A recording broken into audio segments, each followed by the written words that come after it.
Bom dia! Esse é o primeiro culto presencial da nova família. Como vocês podem ver, eu estou usando aqui um escudo facial para substituir a máscara, porque é obrigatório o uso. Quero dizer para vocês algumas coisas importantes antes de a gente começar o nosso culto. A primeira delas é a seguinte: esse espaço daqui, ele é considerado o palco. Então, as pessoas que estão aqui e que vão cantar sem máscara. Isso significa que o contato das pessoas com eles deverá acontecer depois do culto, quando todos estiverem com máscara. Quando estiverem aqui cantando sem máscara, eles não poderão fazer contato, por isso que eles estão separados ali, sentadinhos naquele lugar. A outra coisa que eu queria dizer para vocês é o seguinte: nós temos a alegria de reunir-nos neste local aqui, que nós alugamos para a realização deste culto, e nós estamos ainda procurando o melhor lugar, o melhor espaço para a gente fazer os nossos cultos, uma vez que nós decidimos na nossa última reunião realizar um culto presencial, o primeiro, hoje, neste lugar. Depois deste culto, haverá uma reunião, onde nós vamos então refletir sobre o nosso futuro. E eu queria desde já convidar cada um de vocês. Eu queria convidar você a curvar a sua cabeça e nós vamos orar. Nós temos muitas razões para darmos graças a Deus. Maila está aqui conosco hoje e durante a semana ela colocou um pedido de oração no nosso grupo pelo seu avô. E graças a Deus correu tudo bem, né, Maila? Graças a Deus.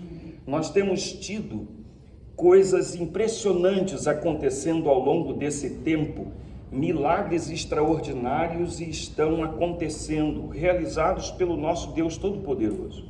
Então, curve a sua cabeça e vamos orar. Deus bendito, nós louvamos e bendizemos o teu nome, porque a ti pertencem a honra, a glória e o louvor para sempre. Não há nenhum Deus como tu és, Senhor.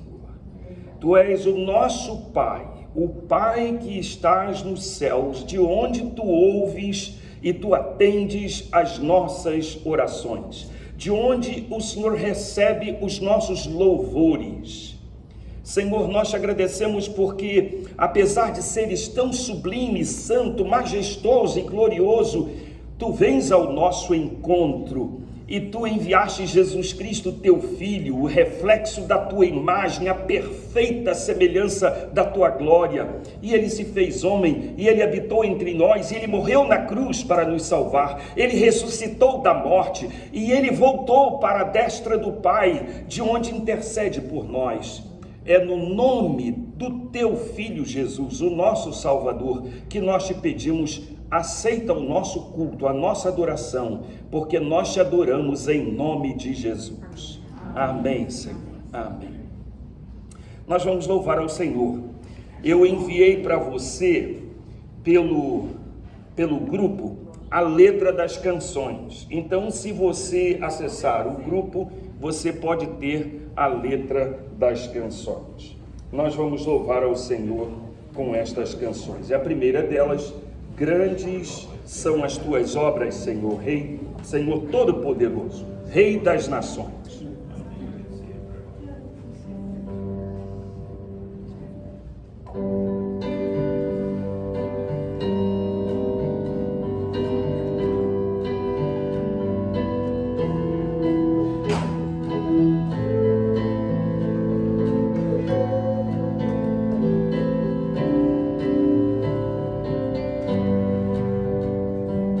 Grandes são as tuas obras, Senhor Todo-Poderoso. Justos e verdadeiros são os teus caminhos.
Sobre toda a terra tu és Senhor, tu és o Rei, reina em mim.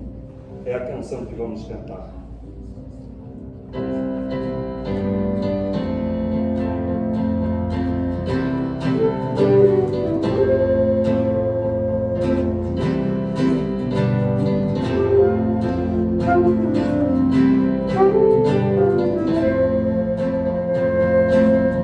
Sobre toda a terra tu és o Rei, sobre as montanhas e o pôr do sol, uma coisa só, meu desejo é reinar de novo em mim, reinar em mim, com teu poder, sobre a escuridão, sobre os sonhos meus, tu és o Senhor de tudo que sou, vem reinar em mim, Senhor.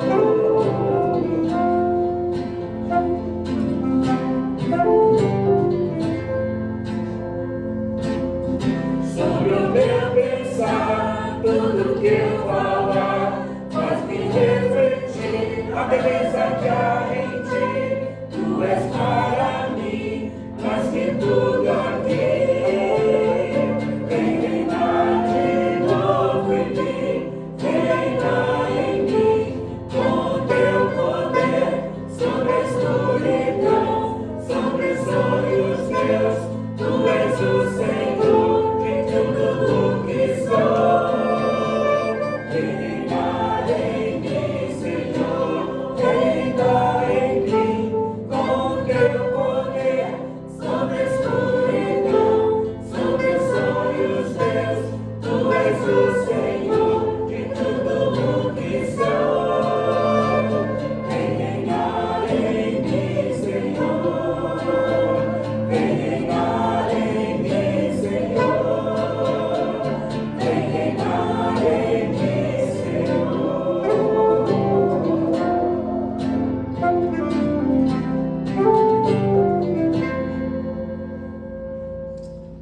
Tu és o dono do meu coração, e não há outro, não há outro. Tu és o dono do meu coração.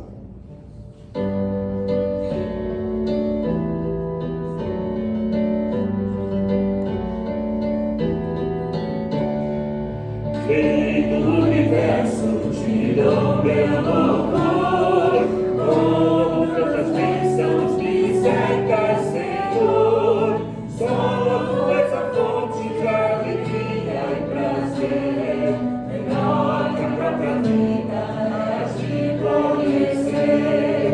Tu és o dono do meu coração, tu és o dono do meu coração, e não há outro, e não há outro, e não há outro, só tu és o dono do meu coração, só tu és o dono do meu coração. Paz e família, abrigo e luz, minhas necessidades supres todas em Jesus. Mas nenhuma cada dor de satisfazer, a sede da minha alma é a te pertencer. Tu és o dono do meu coração, tu és o dono do meu coração, e não há outro, e não há outro, e não há outro, só tu és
jornada intimamente de amar, para que na glória, quando o dia chegar, ao pecador venha reconhecer, com olhar tão doce que amou o meu ser.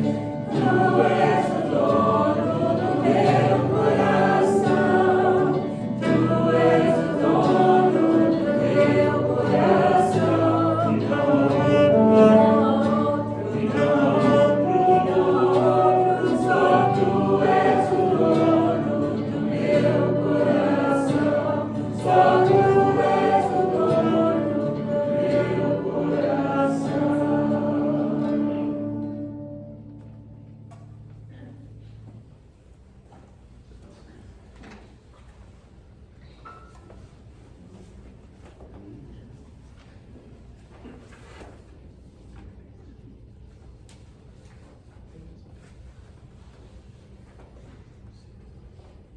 Estou muito acostumado com essa história de púlpito móvel, não. Eu queria convidar a Diolinda para se colocar em pé e nos elevar a Deus numa palavra de oração. Curva a sua cabeça e vamos orar ao Senhor. Ó Deus e Pai, só o Senhor é o dono do nosso coração. Só o Senhor é o dono da nossa vida. Amém. Só o Senhor é o dono do nosso presente e do nosso futuro, Senhor. Amém. A Ti, ó Deus, nós queremos render toda a honra e toda a glória. Amém. Nós estamos aqui com esse propósito, ó Pai, porque sentimos a falta desse calor da Tua igreja, Senhor, e de podermos trazer toda a honra e toda a glória da Tua presença, Senhor. Todo o nosso louvor, Senhor, nós queremos entregar a Ti nesse momento, ó Pai. Amém.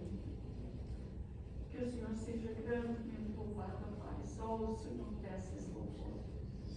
Toda a honra e toda a glória, Senhor, seja dada a Ti, Senhor. Amém, Senhor. Porque o Senhor é santo, o Senhor é o dono de todas as coisas que temos, que vivemos, que somos, ó Pai.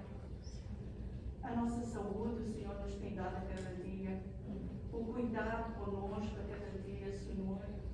A alegria de estarmos aqui no meio dessa pandemia, Senhor. Toda esta situação que vivemos, ó Deus.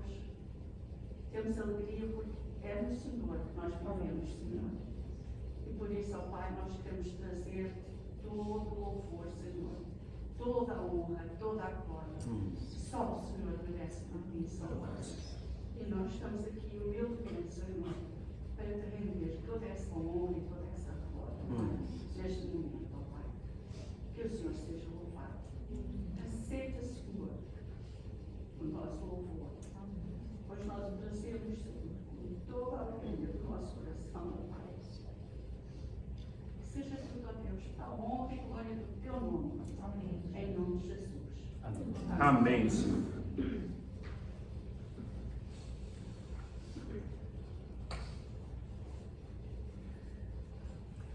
A leitura bíblica que será feita pelo Danilo e pela Carrô encontra-se no segundo livro dos Reis, no capítulo 7, nos versos de 1 a 11.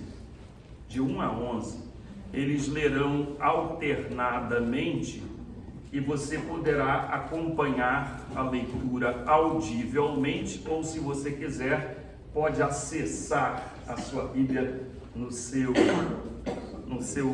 telefone celular.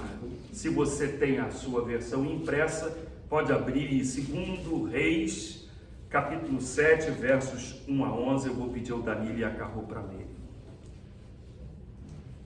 Eliseu respondeu: ouçam essa mensagem do Senhor.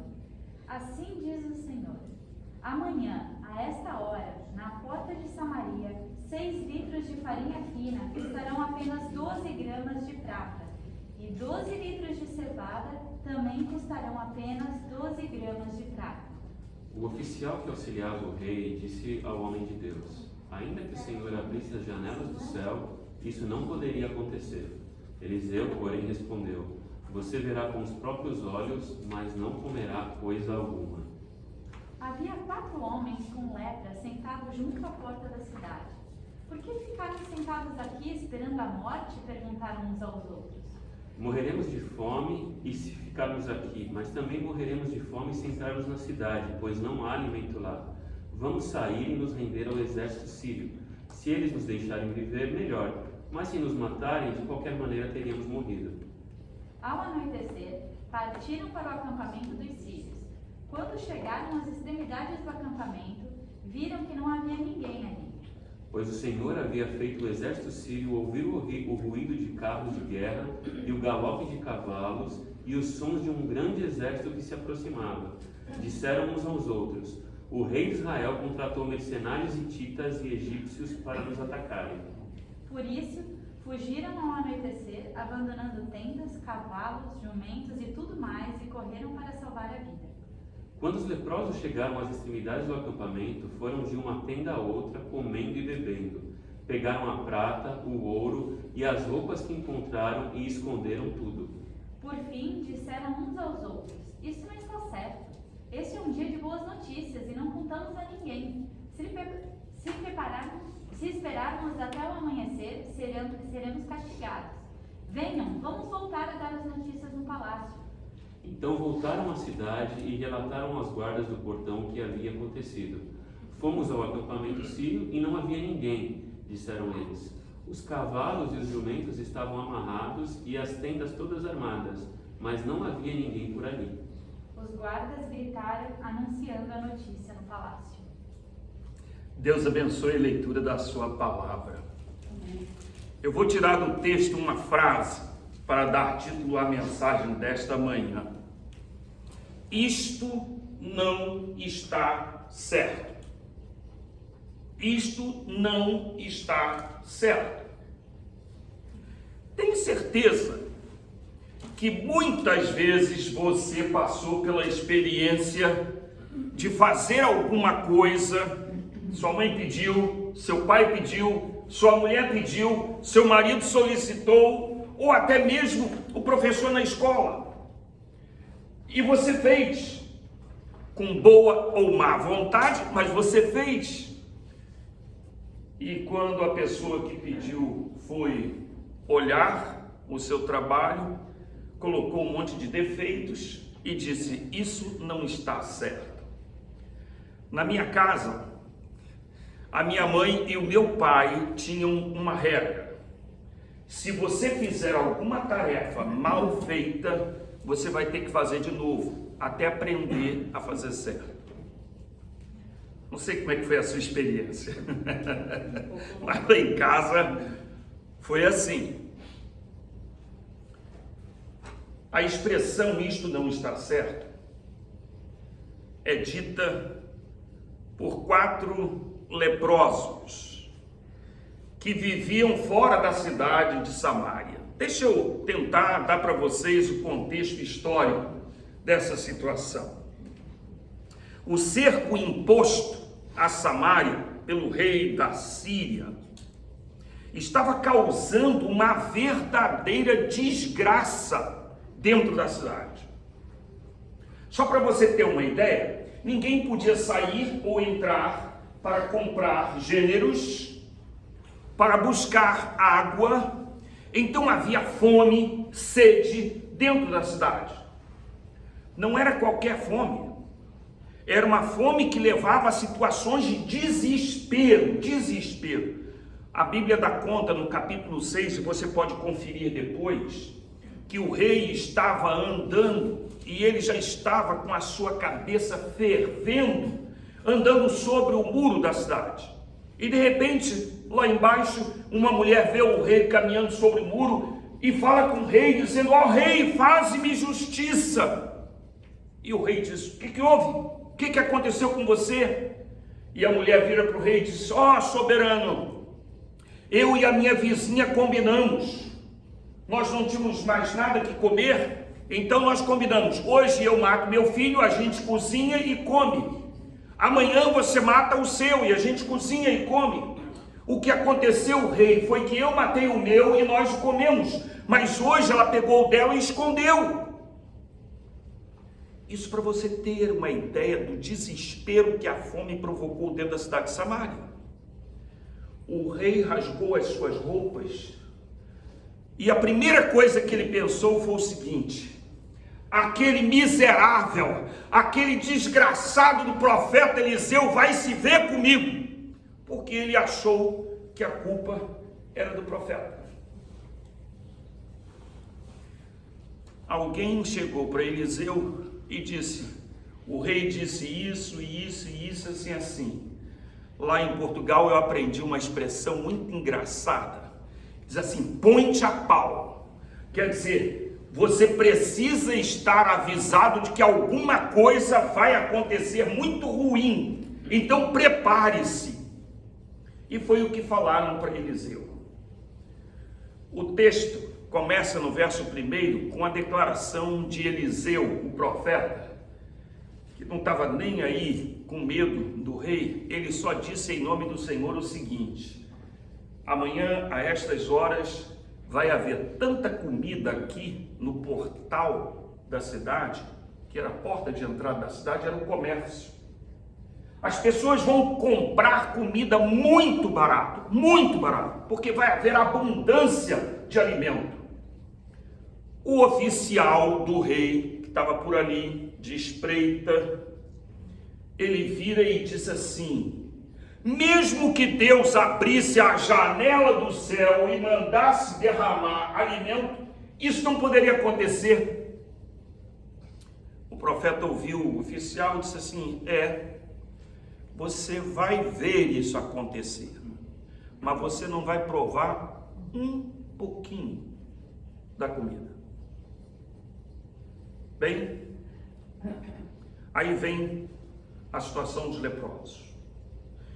É interessante observar que alguns comentários fazem referência ao fato de que Geazi, que era ajudante do rei, ou ajudante do profeta, ele tinha cobiçado ouro, prata e roupas finas daquele general Naamã que veio lá da Síria para ser curado de lepra. Você lembra da história? Pois bem, Geazi ficou leproso. Algumas pessoas pensam que esse leproso e os outros eram Geazi e seus filhos, mas isso não interessa muito. Interessa é o seguinte: havia 4 leprosos lá de fora da cidade, eles não podiam ter contato social nenhum. Se você pensa que isolamento social é coisa ruim, você imagina para a vida inteira de um leproso. Então, os camaradas estavam lá isolados socialmente, lá de fora da cidade. E uma fome tremenda. O raciocínio deles era o seguinte: dentro da cidade tem fome. Lá no Arraial dos Sírios tem comida. Comida assim, ó. Comida, muita comida. O que vocês acham melhor? Morrer de barriga vazia ou morrer de barriga cheia? O raciocínio deles era absolutamente prático. Se a gente ficar, vai morrer. Se a gente for, a gente vai morrer. Então é melhor morrer de barriga cheia. E resolveram sair do lugar onde estavam e arriscarem a vida indo ao Arraial dos Sírios. E o texto termina dizendo o seguinte: quando os leprosos lá chegaram, eles ficaram assustados porque não viram um soldado sequer. Entraram numa tenda, olharam em volta, eles viram rastros de gente que saiu correndo, rastros de animais que foram correr. Havia todo o indício de fuga apressada. E eles então olharam um para o outro, começaram a entrar numa cabana, numa tenda, e viram roupas finas, ouro, prata, mas principalmente eles viram o quê? Comida. Opa, comida! E comeram até se fartar. E pegaram a roupa, pegaram a prata, o ouro e foram esconder. Eu acho que a digestão aconteceu muito rapidamente, porque eles voltaram e fizeram a mesmíssima coisa. Depois de estarem empanturrados de comida, eles então sentaram à sombra e começar a pensar: peraí, olha o que a gente está fazendo. E aí é nesse contexto que eles dizem um para o outro: isto não está certo. Bem, eu quero compartilhar com vocês 4 coisas que eu aprendo com esse texto. O que não está certo? Não é certo esconder dos outros as manifestações da graça de Deus. A Bíblia diz, e deixa bem claro isso no texto, que os tesouros que eles tinham escondido não eram resultado do seu esforço, do seu trabalho, das suas capacidades de investimento, nada disso. A prata, o ouro, as roupas finas que eles tomaram e esconderam, vieram a pertencer-lhes única e exclusivamente por causa da atuação miraculosa de Deus. Eles nada fizeram para merecer aquilo. E não é exatamente isso que a Bíblia ensina sobre a graça de Deus? Na carta de Tito, no capítulo 2, verso 11, nós lemos o apóstolo Paulo dizendo: a graça de Deus se manifestou trazendo salvação a todos os homens. E eu queria que você se lembrasse de uma coisa muito séria. Você sabia que todas as religiões do mundo desconhecem, ignoram o conceito da graça de Deus? Vivem em completo desespero porque eles não conhecem a graça salvadora de Deus em Cristo Jesus. Vou dar só 2 exemplos. Aqueles que esperam evoluir para um nível mais alto de espiritualidade, passando por sucessivas reencarnações para se livrarem do karma, eles não conhecem a graça de Deus. O ditado que eles mais usam é: aqui se faz, aqui se paga. Os espíritas, os kardecistas pensam assim. E com eles, religiões orientais as mais variadas. Outro exemplo: aqueles que esperam passar pelo purgatório a fim de se livrarem e purificarem de todos os seus pecados para depois irem para o céu, não conhecem a graça de Deus em Cristo Jesus. E quantos amigos você tem que pensam assim? Não podemos esconder a graça de Deus quando ela se tem manifestado de forma tão abundante e maravilhosa. Não é certo esconder a graça de Deus. Graça que fez de você e de mim pecadores. Graça que fez de nós salvos, redimidos, filhos de Deus. A outra lição que eu aprendo com esse texto é que nós não podemos esconder o poder libertador de Deus. Lá dentro da cidade de Samaria, as pessoas estavam apavoradas, as pessoas estavam morrendo de fome e morrendo por causa da fome. Os versos 6 e 7 explicam que o que o Senhor fez com os adversários de Israel foi algo extraordinariamente poderoso. Eles fugiram ao som do barulho de um imaginado exército muito poderoso. Eu não sei se acontece com você, mas aconteceu muitas vezes comigo. E com Leila também. Você está muito sossegado em casa, de repente você ouve um barulho. Não precisa ser muito grande, não. Você ouve um barulho. O nível do seu medo passa de 5 para 500. E dependendo da situação, se o barulho se repete, ele vai para 5.000 ou 50.000 e você entra em pânico. Quantas vezes você ouve um barulho e você se arrepia todo? Você nem se dá ao trabalho de ir procurar a fonte do barulho para saber o que está acontecendo. O barulho aconteceu, você aqui já está morrendo de medo. Não foi diferente com o exército sírio, não foi. Só que não foi um barulho comum.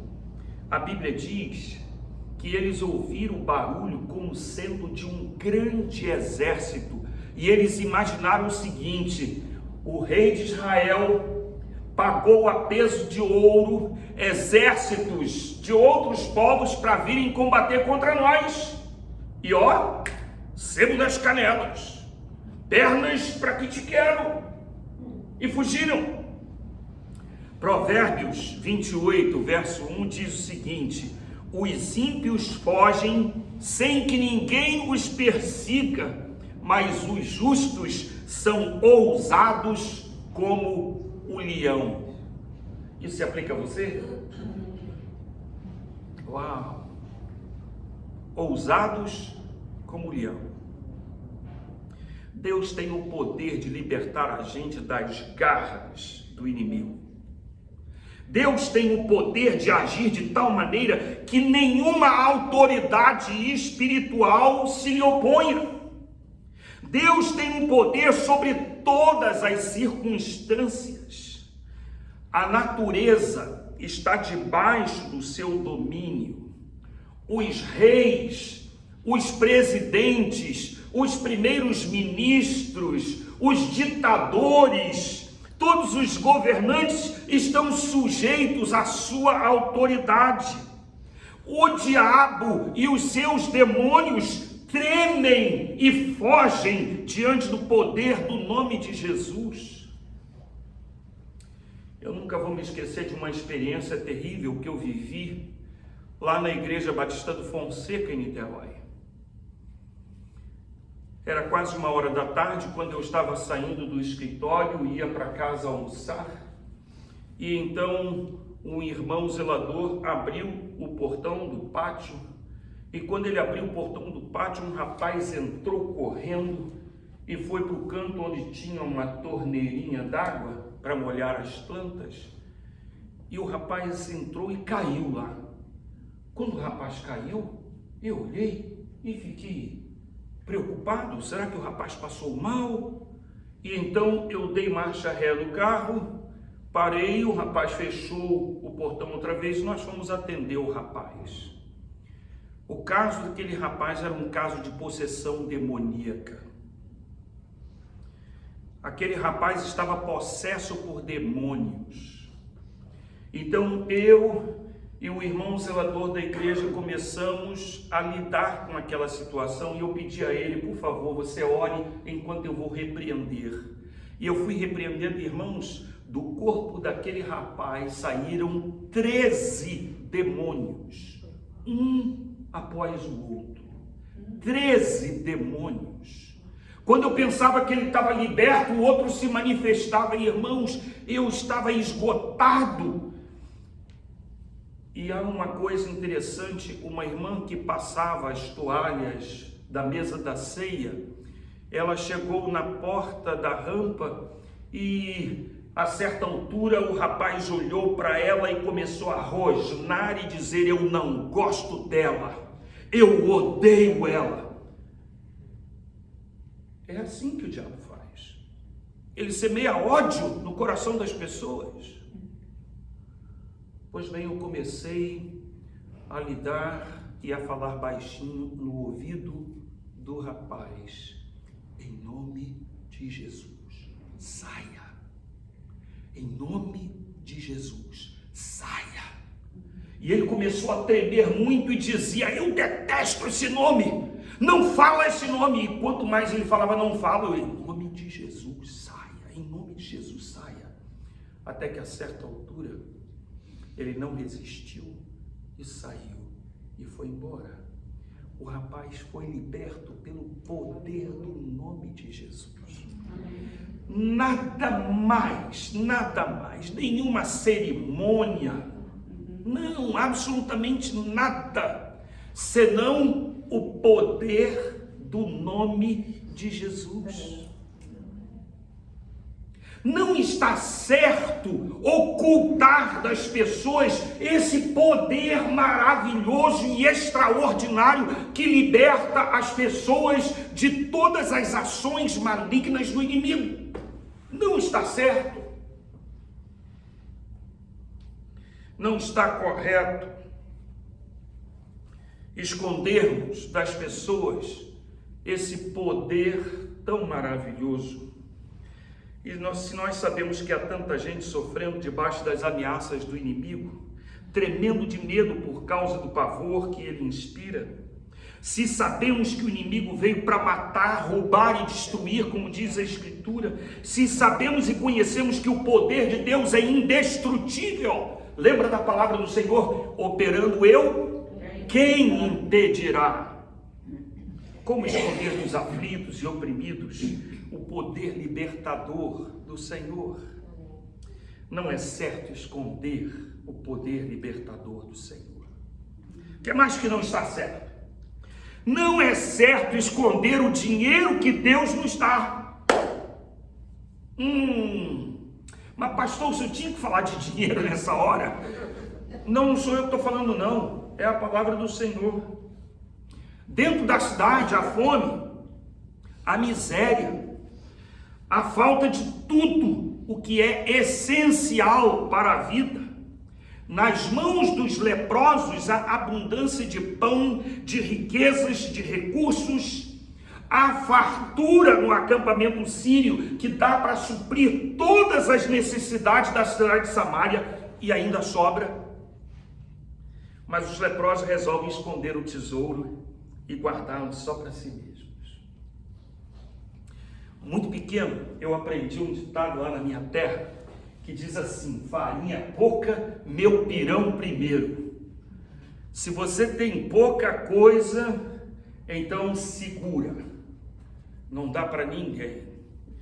Você pode ver no comportamento das crianças, é natural eles compartilharem o que é deles com as outras crianças? É nada. Você tem que ensinar seu filho, sua filha a cheirar, to share, a compartilhar.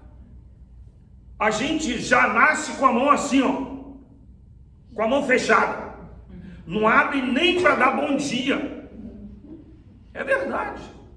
A gente já nasce com a munheca fechada, como quem diz: para mim tudo, para os outros nada. Por isso que o apóstolo Paulo diz que um dos dons espirituais é o dom da liberalidade. Não está correto fecharmos as mãos para os pobres. Não está correto fechar a mão às necessidades da obra missionária. Eu estava vendo essa semana um vídeo de um colega missionário que trabalha lá no Níger, o pastor Josué. E vendo o trabalho que aquele homem realiza ali, e vendo aquelas crianças pobres recebendo cuidados especiais e recebendo reforço escolar da esposa do Josué, a Kelly, vendo o trabalho daqueles missionários, eu pude ver quanta coisa pode ser feita quando nós abrimos mão dos nossos recursos e oferecemos para a obra missionária. Que bênção contribuir para aqueles que se esforçam para levar a palavra da esperança e da libertação ao mundo inteiro. Aprendemos com Jesus que a salvação de apenas uma pessoa vale mais do que o mundo inteiro. Então você imagina, os recursos que você tem são utilizados quando você contribui com dízimos e ofertas para a salvação de pessoas. Um dia, quando chegar no céu, você vai ter a oportunidade de encontrar pessoas que você nunca viu, que você nunca ouviu falar que existisse, mas ela estará no céu porque você ajudou a sustentar um missionário que foi lá até eles pregar a palavra. Isso vai ser bom demais. Não é certo esconder o dinheiro que Deus nos permite ganhar. E eu quero terminar dizendo mais uma lição que eu aprendo com esse texto. Não é certo ficarmos calados quando Deus nos colocou como testemunha aos povos. Esse dia, disseram os leprosos, é dia de boas novas e nós nos calamos. Foi a afirmação dos leprosos. Esse dia é dia de boas novas. Sabe o que significa boas novas? Notícias boas. Então você tem uma notícia boa para dar e não dá? Alguma coisa está errada. Nós aprendemos com esses leprosos algumas coisas muito importantes sobre a nossa missão. Nós precisamos revitalizar no nosso coração, na nossa mente, essa responsabilidade missionária. Quem tem que avisar o pecador da sua desgraça e anunciar a boa notícia da salvação não é um pastor no culto dominical, não é um missionário lá fora, somos eu e você, todos nós, em qualquer ambiente que Deus nos permitir. Eu vivi agora, há cerca de 2 meses, uma experiência muito interessante. Leila anunciou a venda dos nossos sofás lá no basement. E aí uma pessoa se interessou, foi lá ver, levou a esposa, gostou, e ele levou sofá, levou televisão, levou o rack da televisão, levou um monte de coisa. E o rapaz era um indiano praticante do islamismo. E quando ele chegou no basement, uma das coisas que ele viu foi um exemplar do Corão em inglês que eu tenho. E ele viu o Corão e começou a conversar comigo. Você tem o Corão? Você está lendo? Eu disse, estou. E ele perguntou, por que você está lendo? Eu disse, porque eu quero conhecer a literatura sagrada dos meus amigos islâmicos. Eu sou um líder religioso, eu prego uma mensagem de esperança. Aí eu comecei a falar de Jesus para ele. Papai do céu escancarou uma porta dentro da minha casa, lá no meu basement. Eu vou ficar calado? Depois que o homem foi embora, a Leila virou para mim e disse assim, mas você não tem jeito, você aproveitou a chance e mandou Jesus, né? Mas é assim, irmão. É assim. Como ficar calado se a gente tem uma boa notícia? Nós precisamos revitalizar o senso da nossa responsabilidade individual. Nós vivemos uma sociedade dominada pela tecnologia da comunicação. Toda a sofisticada tecnologia nos favorece. Podemos alcançar milhões de pessoas através de transmissões via internet, como a gente está fazendo agora. Mas aí você diz assim, não, a igreja está tendo seus cultos transmitidos online. E você descansa descansa atrás e na sombra da tecnologia e não faz a sua parte. Eu quero que você saiba que nada substitui o contato pessoal. A mensagem boca a boca. Precisamos revitalizar o nosso senso de urgência. Se há uma palavra que me impressiona aqui nesse texto, é essa. Os leprosos viram-se um para o outro e diz, hoje é dia de boas novas. Eles não sabiam se estariam vivos no dia seguinte. Hoje é dia de boas novas. Não podemos deixar para amanhã, mas um dia pode ser o fim para muitas pessoas. A esperança não pode ser adiada porque se transforma em desespero. Eu nunca vou me esquecer de uma experiência que Deus me permitiu viver em Cachoeiro de Itapemirim. Por causa de muitas experiências dolorosas, com perdas, mortes, naquela cidade, durante 3 anos apenas de ministério ali. Eu tive o prazer de fazer amizade com um médico que trabalhava na UTI da Santa Casa, o hospital público de Cachoeiro de Itapemirim. E muitas vezes eu fui visitar pessoas na UTI. E eu me lembro que um dia eu estava em casa e o telefone tocou e eu fui atender, era o diretor da UTI do hospital. Ele era ateu. Ele disse: pastor, o senhor pode dar um pulo aqui no hospital agora? Há uma pessoa aqui na UTI que está precisando do senhor. O homem era ateu. E ele convidou um pastor para ir lá no hospital dar assistência espiritual a uma pessoa. E eu cheguei lá, tive que vestir aqueles paramentos todos e tal. A mulher, ela estava consciente, mas ela não podia falar porque estava entubada. Mas o médico falou: ela não passa de hoje. Então a minha comunicação com ela foi através da mão. Eu perguntei para ela se ela estava me ouvindo. Se ela estava me ouvindo, ela apertava a minha mão. E ela apertou. Eu falei: opa, está me ouvindo. Se a senhora concordar comigo, a senhora aperta a minha mão 2 vezes. E ela então apertou 2 vezes. Tá bom, está consciente, está entendendo. Irmãos, eu preguei o evangelho para aquela mulher de maneira muito rápida. Em menos de 5 minutos eu apresentei a mensagem do evangelho para ela.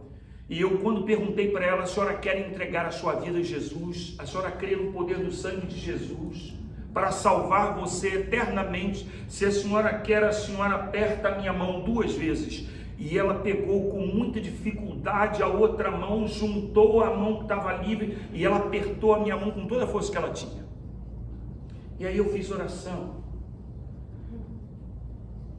agradeci ao doutor e fui embora.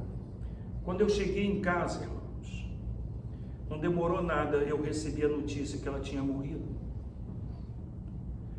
Como é que uma pessoa é salva na hora da morte? Lembra do ladrão que foi crucificado com Jesus? Na hora de morrer ele foi salvo.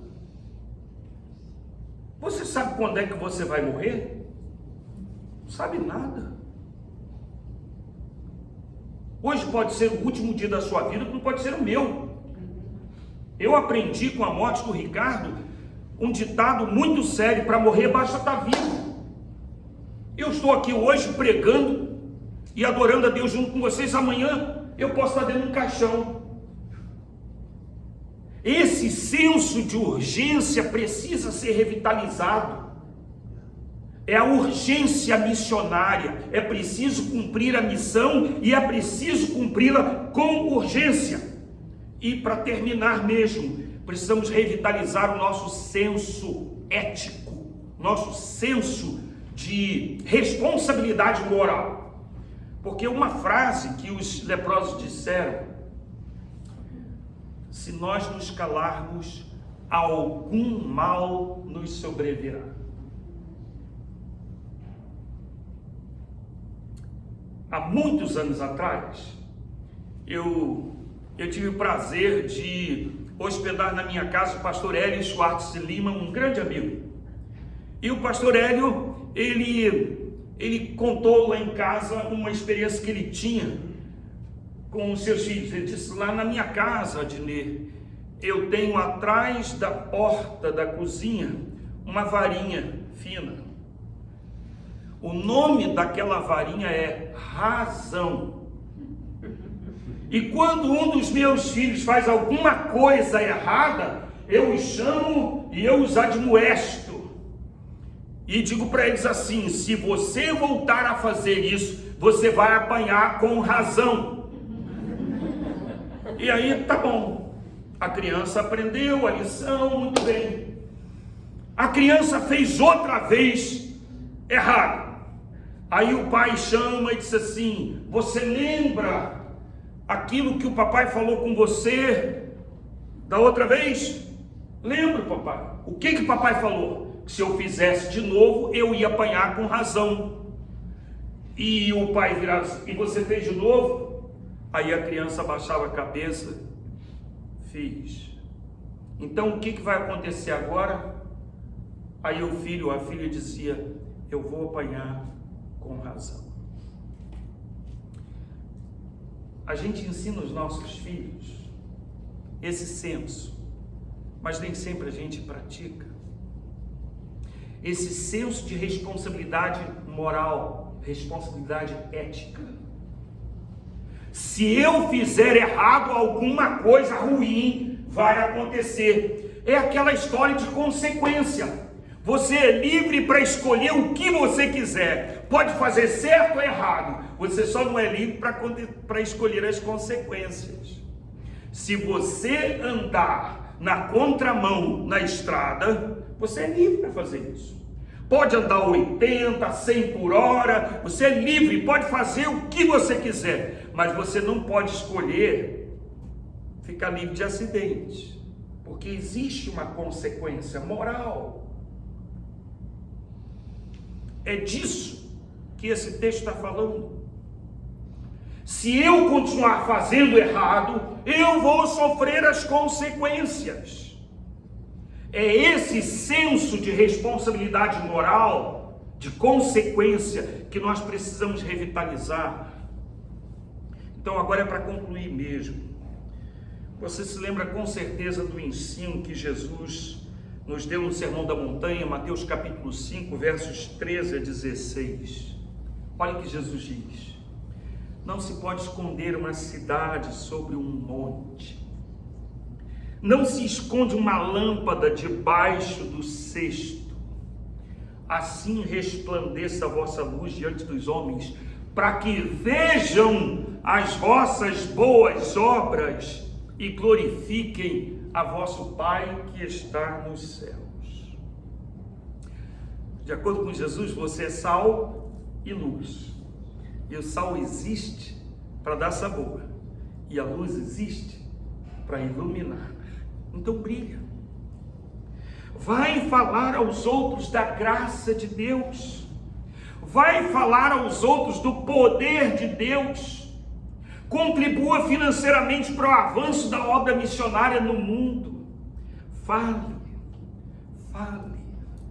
porque você é uma testemunha, e testemunha é alguém que tem algo a dizer. Faça o que é certo, seja aprovado, brilhe, mostre a luz de Jesus. Há uma canção que nós vamos cantar agora, e o título dessa canção é Brilha Jesus, ou Brilha em mim. Eu queria convidar você a cantá-la conosco. A letra está também na mensagem que nós enviamos para o grupo. Então eu queria convidar você a louvar ao Senhor cantando essa canção. Brilha, brilha em mim.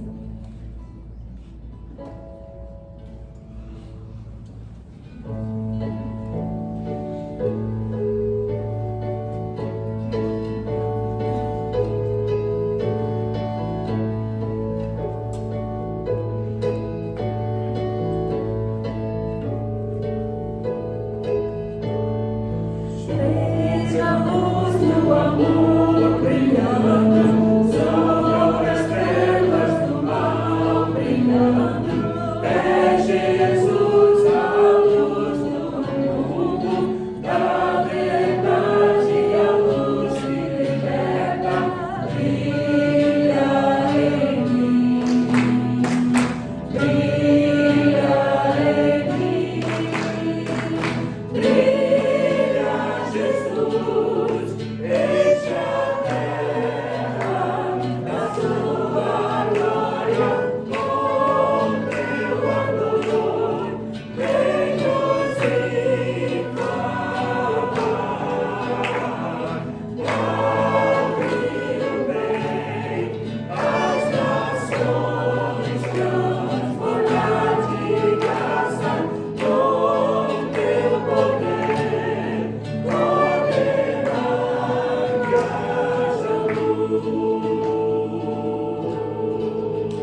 Estamos chegando ao final do nosso primeiro culto e eu queria convidar você a mais uma vez curvar a sua cabeça e nós vamos orar. Deus bendito, nós pedimos que Tu nos abençoes. Aqui somos igreja reunida, mas daqui em instantes seremos igreja espalhada. E por onde andarmos, nós te pedimos, brilha em nós. Nós queremos que o Senhor seja glorificado na nossa vida com palavras, atitudes, ações, que nós possamos fazer aquilo que é certo, compartilhar com os outros a Tua graça, o Teu poder e ofertarmos para a obra do Senhor com alegria e com liberalidade, tendo em nossa mente, em nosso coração, esse senso de responsabilidade moral revitalizado.